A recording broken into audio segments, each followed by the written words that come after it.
जैसे गाने हिट होते हैं तो जैसे विजय चौहान और प्रियांशु सिंह ये लोग को मतलब चैन ऑफर देते हैं, तो आपको छलकत जवानिया जो कि म्यूजिक आप दिए तो आपको ऑफर क्यों नहीं मिला? देखिए क्या होता है ना कि ये लोग छोटे भाई तुल्य हैं। अच्छा। पवन जी के ये लोग छोटे भाई तुल्य हैं। अच्छा। और हम पवन जी के बड़े भाई तुल्य हैं। अच्छा। पवन जी हमेशा हमको बड़ा भाई मानते हैं। जी जी। चाहे खेसारी जी भी बड़ा भाई मानते हैं। तो हम उनको गिफ्ट देते हैं। अच्छा। या हम भले नहीं दिए तो हम उनको देना चाहेंगे, हम उनसे गिफ्ट लेंगे नहीं। अच्छा। वो हमारे छोटे भाई। हाँ ठीक है। तो हम उनको बोलते हैं कि भाई आओ तुमको आज गिफ्ट देते हैं। जी जी। और ये लोग क्या है कि ये लोग छोटे भाई हैं जी। तो उनको पवन जी या खेसारी जी गिफ्ट देते हैं। हमारा एक अलग है, हम उनके बड़े भाई तुल्य हैं। और भी एक रिलेशन भी होता है ना। मैं पंकज और स्वागत करता हूँ भोजपुरी कलेक्शन न्यूज चैनल में। आज हमारे साथ भोजपुरी के music director, singer and as a writer के नाम से जाने जाते हैं, जिनका नाम है मधुकर आनंद जी। सबसे पहले सर स्वागत है आपका। अरे प्रणाम, नमस्कार सबको। बहुत बहुत धन्यवाद इनके चैनल के माध्यम से मुझे देखने के लिए। बताएं सर। जी सर आपका भोजपुरी इंडस्ट्री में म्यूजिक जो आता है, आप म्यूजिक देते हैं भोजपुरी इंडस्ट्री में, बड़े बड़े म्यूजिक देते हैं जो कि ओनली भोजपुरी इंडस्ट्री में ही। आखिर बॉलीवुड में अगर आपको मौका मिले तो क्या आप देंगे म्यूजिक में? देखिए कहीं भी मौका मिले हम जरूर देंगे। हमको हिंदी मिले, आसामी मिले, तमिल मिले, तेलुगु मिले, जो कि हम काम करने आए हैं ना, तो हर काम करेंगे। जो जहाँ मौका दे और हमको हमारा अमाउंट दे, हमको क्रिएटिव काम करने का मौका दे, उसमें छूट दे, तो हम जरूर काम करेंगे। जी सर। सर आपका एक गाना आया था छलकत हमरो जवानिया, जो कि आप म्यूजिक दिए थे, काफी हिट हुआ है मार्केट में, तो उसके बारे में आप क्या कहना चाहते हैं, जो कि अभी भी मार्केट में चल रहा है, लोग सुनते भी हैं? जी जी। तो उसके बारे में क्या सुनना चाहते हैं आप बताइए। मतलब जैसे आप म्यूजिक दिए, मेहनत किए, तो इसके बारे में आप मेहनत करके इतना सफल आया, तो उसके बारे में आप क्या कहना चाहते हैं? नहीं देखिए, गाने हैं, सब गाना आदमी मेहनत करता है, बनाता है, उसमें कुछ गाने चल जाते हैं, कुछ गाने नहीं चलते हैं, समय संजोग सब मिक्स होता है हर चीज़ों में।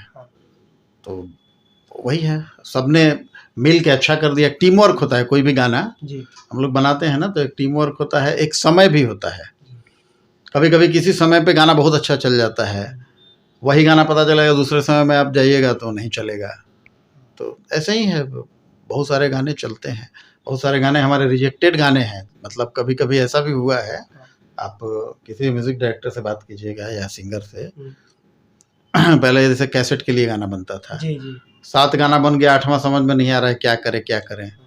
पता चला कोई रिजेक्टेड टाइप गाना यार कोई पसंद कर नहीं रहे, चलिए ना इसी को बनाते हैं, 8 गो हो जाएगा। वो जल्दी जल्दी किया है तो उसको बना के देते हैं, तो कोई रिजेक्टेड गाना ही बना दिया और वही गाना सुपर हिट हो गया। तो ऐसा भी बहुत होता है। बाकी चलना ना चलना ये पब्लिक का आशीर्वाद है, प्यार है और समय है। जी हाँ जी सर। सर आपका एक गाना जो कि रील्स पे वायरल हो रहा है, तेरे जैसा यार कहाँ का गाना, जो कि आप म्यूजिक दिए हैं, तो रील्स पे इतना दर्शक पसंद कर रहे हैं, उसके बारे में आप क्या कहना चाहते हैं? जी जी, बहुत बहुत धन्यवाद जो भी लाइक करते हैं इस गाने को। ये सब तो बताइए, हम सोचे भी नहीं, तुमको याद भी नहीं था कि ये गाना हमने भी गाया है। मुझे बहुत लोगों ने बताया जी, तो बाद में हमको पता चला, तो हमने कहा कि अरे यार ये तो हम ही गाए हैं, तो अच्छा लगा। ये तो एकदम प्योर सिचुएशनल गाना था, प्योर सिचुएशनल, जो कि भाई का कहानी को लेकर कुछ ऐसा गाना है। हाँ, ये पूरा भाई और दोस्ती का, भाई का प्यार है, यस, भाई का प्यार है, तो बड़ा अच्छा लगा।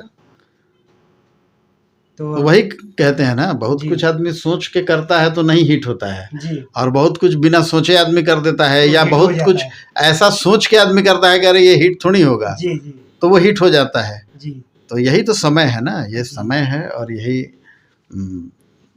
एक क्या बोला जाए उसको, संजोग है जी। हाँ जी सर, आपका जो म्यूजिक आप देते हैं, तो जैसे इतना स्ट्रगल करते हैं, और भोजपुरी इंडस्ट्री में अभी अवार्ड शो होता है, जैसे म्यूजिक डायरेक्टर को अवार्ड शो मिलता है, सिंगर को मिलता है, तो आपको क्यों नहीं बुलाया जाता है, क्यों नहीं मिलता है? भोजपुरी इंडस्ट्री को बुलाते क्यों नहीं है, क्या रीजन है?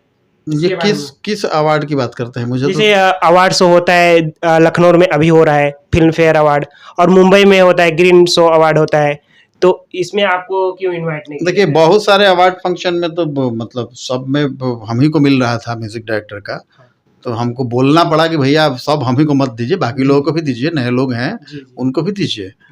बहुत बड़े बड़े जितने अवार्ड फंक्शन होते थे, और अभी बहुत सारे अवार्ड फंक्शन के ब्रांचेज हो गए, बहुत लोग अपना अवार्ड फंक्शन मनाता है, तो हर जगह आदमी जा नहीं पाता है, पहले ही आदमी बोल देता है कि भाई हम जा नहीं पाएंगे। तो उनको तो सम्मानित करना होता है किसी को, तो वो भी अपने सूझबूझ से अपनी समझ से किसी को सम्मानित करते हैं। हालांकि हम इस अवार्ड फंक्शन का बहुत ज़्यादा वैल्यू शुरू से ही नहीं देते हैं, इसलिए कि चाहे हमको भी मिलता है, जैसे हमको भी जो गाने पे अवार्ड मिला वो नहीं मिलना चाहिए था, और जिस गाने पे नहीं मिला उसको मिलना चाहिए था, क्योंकि अवार्ड हमेशा कलात्मक पक्ष को ही बढ़ावा देता है, ऐसा होना चाहिए। अब जैसे मान लीजिए छलका हमारी जवनिया को अगर बेस्ट म्यूज़िक का अवार्ड मिलता है तो हमारे हिसाब से ठीक नहीं है। हमारे हिसाब से ठीक है, जैसे हमारा गाना कोई एक गाना आप सुने होंगे, प्रेम प्याला, प्रेम प्याला खाली बा भर जाएगा, वो बड़ा कलात्मक गाना था। तो ऐसे गानों को अगर अवार्ड मिले तो आदमी को बहुत गर्व फील होगा। भाई पॉपुलैरिटी होना और अवार्ड मिलना ये दोनों अलग चीज़ें हैं। अवार्ड होता है हमेशा कलात्मक चीज़ें, मतलब मेरे दिमाग में तो यही है, शायद कुछ और भी होगा तो हो सकता है हमको नहीं पता हो, लेकिन हमको लगता है ना कि अवार्डेड, जैसे कोई चीज़ आदमी बोलता है कि ये बहुत पॉपुलर होगा, एकदम हिट हो जाएगा, और कुछ चीज़ें होती हैं ना आदमी बोलता है कि ये एकदम यार ये अवार्डेड चीज़ है एकदम। तो अवार्ड में हमेशा कलात्मकता को प्राथमिकता देनी चाहिए। लेकिन आजकल क्या हो रहा है ना कि आजकल अवार्ड फंक्शन कोई भी करा रहा है, उस विधा के शायद एक्सपर्ट वो लोग नहीं यूज़ कर रहे हैं। जैसे अभी हमने एक अवार्ड फंक्शन देखा तो हमने देखा कि एक बहुत नामचीन गीतकार हैं जो हमारे बहुत सम्मानित पर्सन हैं हमारे लिए, उन्होंने एक छठ के गाने को थोड़ा सा रीमेक किया था, तो उस पर उनको बेस्ट लिरिसिस्ट का अवार्ड मिला, और जिन्होंने गाना बनाया था उनको बेस्ट म्यूजिक डायरेक्टर का अवार्ड मिला। तो भाई छठ का गाना अगर सुगवा के मरबो धनुष से, ये तो ऑलरेडी पारंपरिक है, तो उसी म्यूजिक डायरेक्टर का बनाया हुआ और भी बहुत सारा गाना है जो कि बहुत ही बेहतरीन है, तो अगर उसको मिलता उस गाने को तो मुझे अच्छा लगता, लेकिन एक पारंपरिक गाना को मिल रहा है तो ये मुझे अच्छा नहीं लगा। तो हमारे अच्छा लगने नहीं लगने से नहीं है, ये पब्लिक को भी जानना होगा कि आजकल जो अवार्ड फंक्शन होते हैं वो जनरली ऐसे ही होते हैं। अवार्ड फंक्शन में एक्सपर्ट को रखा जाए और वो विधा के एक्सपर्ट देखें कि कौन सा गाना, कौन सी कहानी, कौन सी फिल्म उस लायक है कि मतलब जो बाकी से भिन्न है और बहुत स्पेशल है और कलात्मक पक्ष उसका बहुत मजबूत है। तो उस अवार्ड फंक्शन में अगर हमको नहीं भी बुलाया जाएगा ना, तो हम फ़ोन करके उनको रिक्वेस्ट करेंगे कि सर हम भी आना चाहते हैं, लेकिन ऐसा कुछ दिख नहीं रहा है, इसीलिए हम अभी जाने में बहुत विश्वास नहीं रखते हैं। हमको बुलाता भी है लोग तो मैं नहीं जा पाता हूँ। जी सर, हमारा सवाल ये था और कि भोजपुरी इंडस्ट्री में अभी देखा जाए तो म्यूजिक डायरेक्टर को जैसे पवन सिंह जी जैसे गाने हिट होते हैं, तो जैसे विजय चौहान और प्रियांशु सिंह ये लोग को मतलब चैन ऑफर देते हैं, तो आपको छलका जवनिया जो कि म्यूजिक आप दिए तो आपको ऑफर क्यों नहीं मिला? देखिए क्या होता है ना कि ये लोग छोटे भाई तुल्य हैं।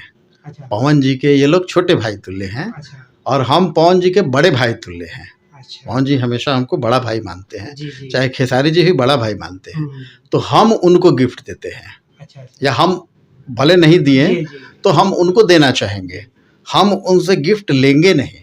अच्छा। वो हमारे छोटे भाई हैं। हाँ, ठीक है। तो हम उनको बोलते हैं कि भाई आओ तुमको आज गिफ्ट देते हैं। जी। और ये लोग क्या है कि ये लोग छोटे भाई हैं,